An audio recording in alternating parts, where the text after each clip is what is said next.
लोकसभा चुनाव में बहुमत हासिल करने से चूकने के बाद बीजेपी को अब उपचुनाव में भी बड़ा झटका लगा है।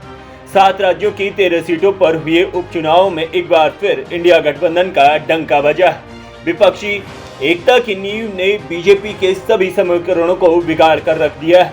इसी वजह से चुनाव में एक तरफ अगर बीजेपी सिर्फ 2 सीटों पर जीत दर्ज कर पाई है, तो वहीं दूसरी तरफ 2 राज्यों में 5 सीटों में से 4 पर कांग्रेस, बंगाल की 4 सीटों पर टीएमसी और पंजाब की 1 सीट पर आम आदमी पार्टी ने बड़ी जीत दर्ज की है। बीजेपी की बात करें तो उसे सिर्फ 2 ही सीटों पर जीत मिली है। एक तरफ हिमाचल प्रदेश की हमीरपुर सीट से जीत का स्वाद मिला है, तो वहीं कमलनाथ के गढ़ अमरवाड़ा में भी पार्टी ने अच्छा प्रदर्शन किया है।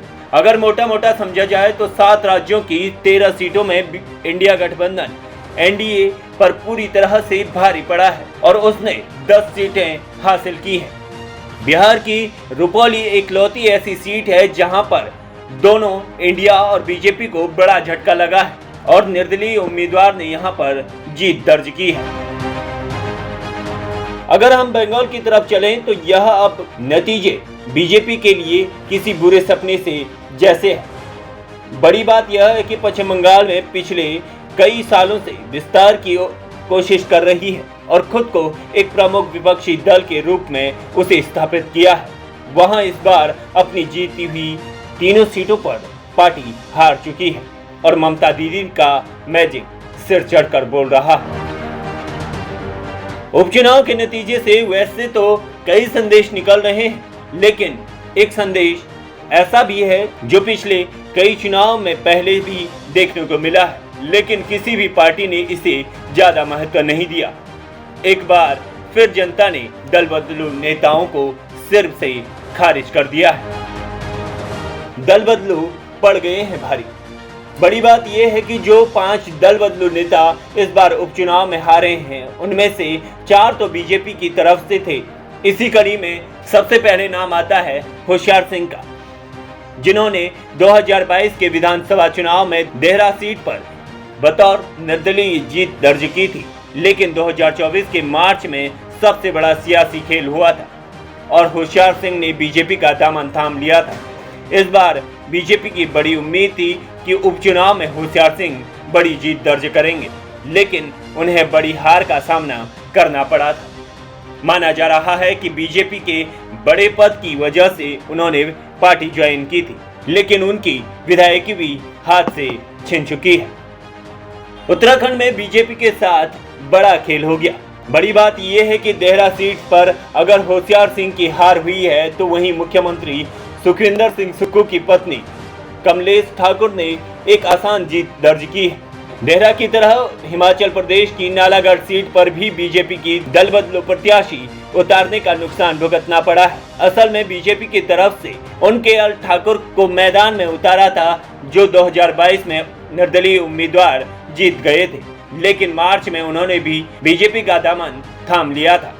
पार्टी ने तुरंत उपचुनाव में उन्हें अपना प्रत्याशी घोषित किया, लेकिन नालागढ़ सीट पर कांग्रेस के हरदीप सिंह बावा ने बड़ी जीत दर्ज की है और बीजेपी प्रत्याशी को 9000 से भी ज्यादा मतों से हरा दिया है। बीजेपी को राजेंद्र भंडारी के रूप में एक और बड़ा झटका इस उपचुनाव में लगा है। उत्तराखंड की बद्रीनाथ सीट से इस बार बीजेपी ने उन राजेंद्र भंडारी पर भरोसा जताया था जो एक समय में कांग्रेस के गद्दावर नेता माने जाते थे, लेकिन दल बदलना राजेंद्र भंडारी को भारी पड़ गया। बीजेपी को भी हार का स्वाद चखना पड़ा है। इस सीट से कांग्रेस के लखपत बुटोला ने 5000 से ज्यादा वोटों से जीत हासिल की है। अब अगर पंजाब की बात करें तो पंजाब में बीजेपी को भी बड़ा झटका लगा है। वैसे बीजेपी को झटका तो पंजाब में भी दल बदल नेता की वजह से लगा है। शीतल अंकुर ने 2022 में जालंधर पश्चिमी सीट से जीत हासिल की थी। बड़ी बात यह है कि उस समय वे आम आदमी पार्टी की तरफ से बैटिंग करते थे, लेकिन शीतल ने बड़ा फैसला लेते हुए लोकसभा चुनाव से पहले दल बदला और वे बीजेपी में शामिल हो गए।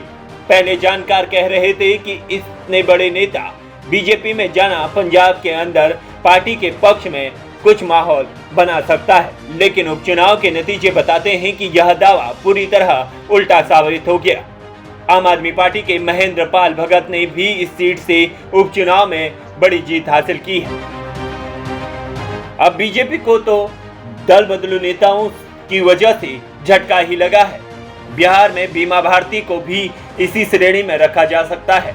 बीमा भारती 5 बार की विधायक रही है। उन्होंने जेडीयू की तरफ से एक लंबी पारी खेली, लेकिन इस साल लोकसभा चुनाव से पहले उन्होंने राजद का दामन थामा और तब से ही उनके सियासी कैरियर में कई उतार चढ़ाव देखने को मिले हैं। पहले लोकसभा चुनाव में उन्हें करारी हार का सामना करना पड़ा और अब इस बार के उपचुनाव में भी वे जीत दर्ज नहीं कर सकते।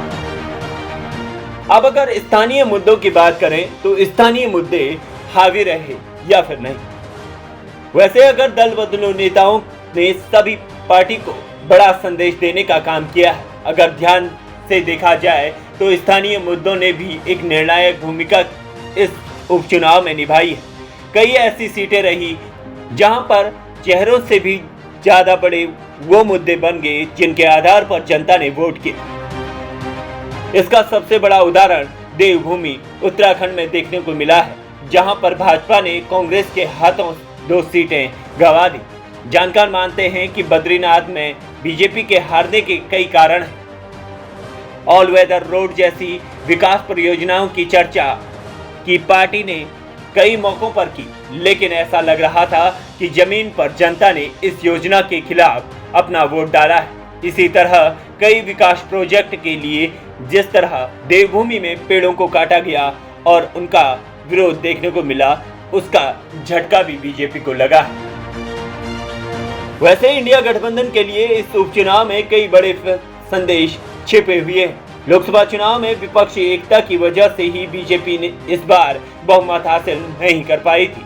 उसे 240 सीटों पर संतोष करना पड़ा। इसी तरह उपचुनाव के नतीजे भी बता रहे हैं कि विपक्षी एकता की वजह से कई सीटों पर भाजपा के साथ खेला हुआ है।